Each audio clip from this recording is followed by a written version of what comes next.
God's story, Mary Magdalene. So part of God's story is about a lady named Mary Magdalene, and it begins like this. When Mary Magdalene met Jesus, she had a few problems. See, she had made some bad choices. The Bible doesn't tell us exactly what her bad choices were, but they must have been pretty awful because no one else liked Mary at all. But when Jesus came along, he loved her and accepted her. Mary was so thankful that she stopped making bad choices and started following Jesus. Kids, Jesus will love and accept everybody, no matter what. Well, Mary Magdalene also wanted to do something special to show Jesus that she loved him. It's really nice to tell somebody you love them, but sometimes it's even better to do things that show them. So Mary decided to buy a special present for Jesus. The present she picked out was a jar of really nice perfume. That's right, perfume. And Mary was so excited about giving Jesus the perfume, she decided to give it to him at their friend Simeon's house, where they were having dinner with a lot of Jesus's other friends. Mary didn't just wrap up the perfume with a pretty bow and give it to Jesus. Nope, she poured it on his head. I hope she didn't get it in his eyes. Now, I'm guessing that all sounds pretty weird to you.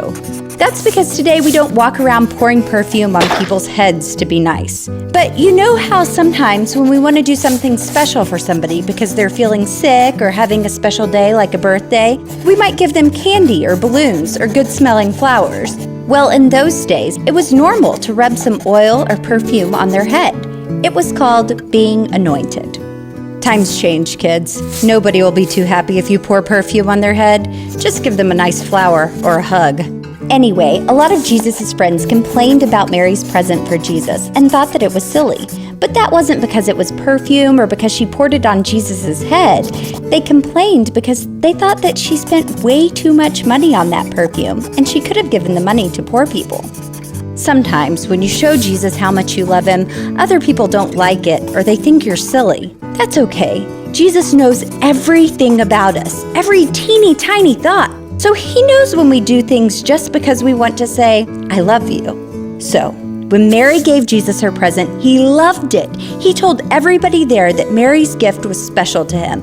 Jesus knew he was going to die on the cross soon. Now he had a gift from Mary and was ready to do this special thing that God had asked him to do. Well, not much later, Jesus did die on the cross. This was a really awful, ouchy way to die. Mary and some of her friends stayed with Jesus. Even though it would have been really sad and really scary to watch, they loved Jesus so much and they just didn't want him to be alone. Have you ever stayed around to help somebody when they got hurt? Mary was so sad when Jesus died. Jesus knew how much Mary loved him, and when he came back to life, she got to see him first. After this, Mary went around and told everyone that Jesus was alive. Mary still had to say goodbye to Jesus when he went up to heaven, but she followed Jesus for the rest of her life, and she lived to show Jesus that she loved him. And that's the story of Mary Magdalene. So in case you missed it, here's the quick version. Mary Magdalene made some bad choices. Jesus loved and accepted her. Mary followed Jesus. She bought him perfume. Other people complained. Jesus loved it. It was a perfect gift. Mary stayed by Jesus when he died. Mary Magdalene followed Jesus forever. And that's a part of God's story.